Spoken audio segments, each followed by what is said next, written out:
in Nigeria. I didn't need to. So we identify on the basis of ethnicity, on religion, but not race, because we don't need to. And I think it would be different if I were from South Africa, maybe even Kenya, but Nigeria, no.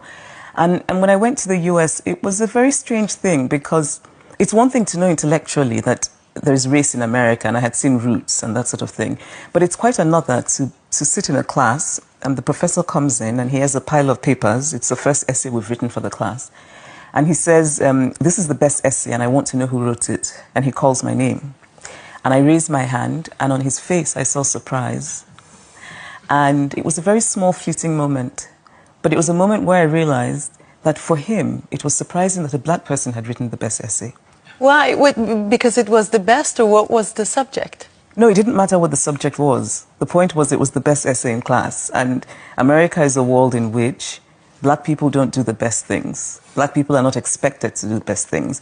And in the few cases when they do, it's a thing of surprise. Yeah. And I think when you're a child, just imagine, and I remember finding it quite silly, because I'd come from Nigeria, and I thought, surely he knows Nigerians are all... Okay, so there was a video that someone sent me, and in the video, and I've seen a couple of videos like this. We're talking about like being black in America, and how being black in America is like the first thing or the most common thing that black people in America have. Because if you're from like different countries, let's say I'm from Jamaica, being black is like the last thing. Your family is first, and then probably like religion. Your family and religion is like next. And then like probably like your wealth, like how much money you have. But in America, it's like taught that being black is the first thing. If that makes sense, like being black is the first and the most important thing, because we vote on black issues. We vote on black. So it's like the trauma, like from the video, that what I was picking up from the video was like trauma is what bring black people in America together. Because it's based on them being former slaves and coming from a traumatic place. How you feel about that?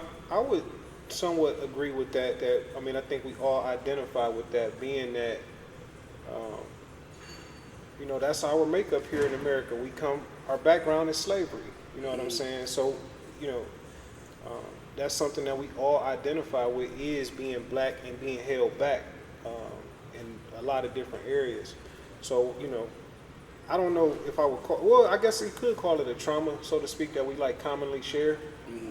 But I think that that's something that, being a black American, that we do have in common versus people or blacks from other countries, so to speak. So Jamaicans or Africans, mm-hmm. or Haitians. Mm-hmm. I think that that's the thing that most black people here in this country, or that's from this country, identify with. Well, the question was posed too, like saying that this could actually be crippling, because you know how you have situations where somebody black does something and everybody else black has to own it, where they say like, or it's like black people say like, that's so embarrassing.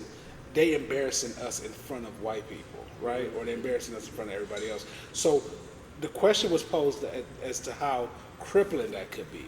But I think that actually comes with being a minority too, like being a minority in certain places. How you feel about it?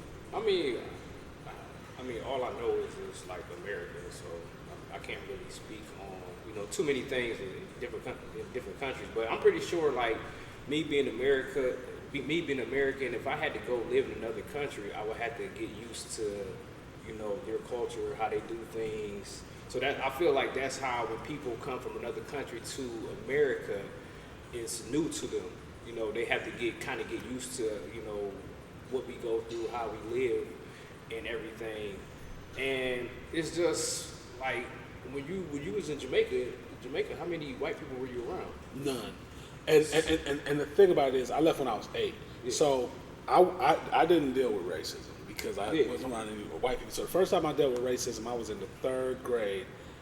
No, 4th grade. I was in the 4th grade. I'm lying. I was in the 4th grade, and my mother, I could tell the story. My mother, I had a principal, right?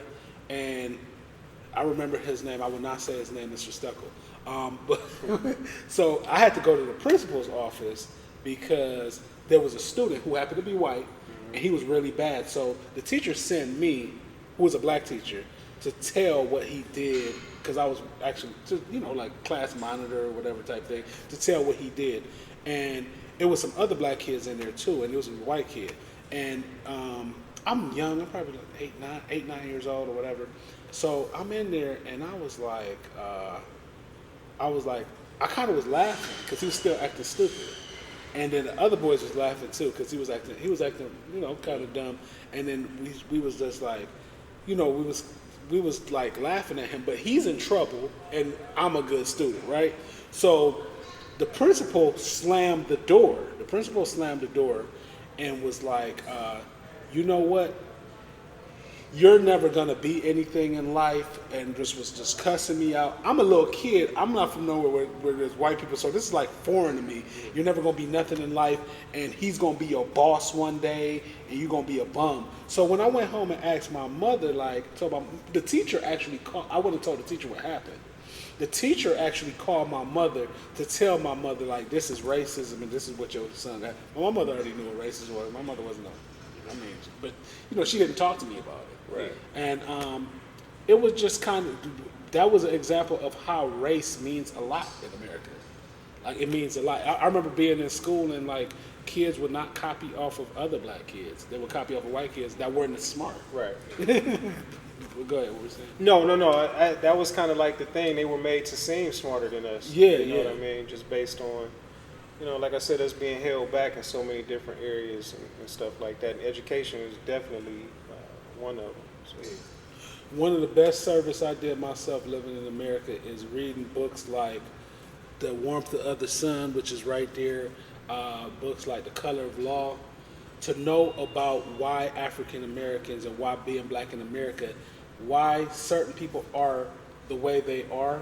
Because you think about it, like, why are some people so angry, and why? Because a lot of times too, if families have been trying to do the right thing for generations and generations and generations and generations, and if you read The Color of Law, like, these people were just trying to own homes, and they kept getting knocked down. So once you get to a certain point, you're gonna give up. You know what I'm saying? And, like, educating yourself will make you more empathetic to certain situations, make you more empathetic to certain people. So, I mean, I think that being from different countries, it is probably like a different bond that we have, opposed to, like, being in America. The bond is being black, and sometimes that bond can't even keep a bond because. Well, I think on the world level, we all identify with the same skin color, but, like, when you hear, like, black people in this country say, like, I was talking to a brother the other day, like, a brother, that means like one of us. You know what I mean? To whereas somebody being from Jamaica, so to speak, may not understand that language or identify with that. You know what I mean? So it's, like I said a few minutes ago, I think that's like the common thing for us being, like, black Americans, is that we identify with each other because, we know collectively, like, what we've gone through being black. And where others don't, like, others who come from other countries, other blacks come from other countries, they don't totally understand. Just like the N word don't affect us as bad as it affects America. It affects me because I am Americanized. But, like, if you go to, like, different countries, the N word don't really, they're like, what is that? Like, the N word don't really, like, people from Jamaica, like, when I'm like, well, he said the N word, like, does that even mean that? Because they're like, we're all here and it's mainly us. They, like, it doesn't even mean anything to them. It doesn't hurt them that much because they've never been.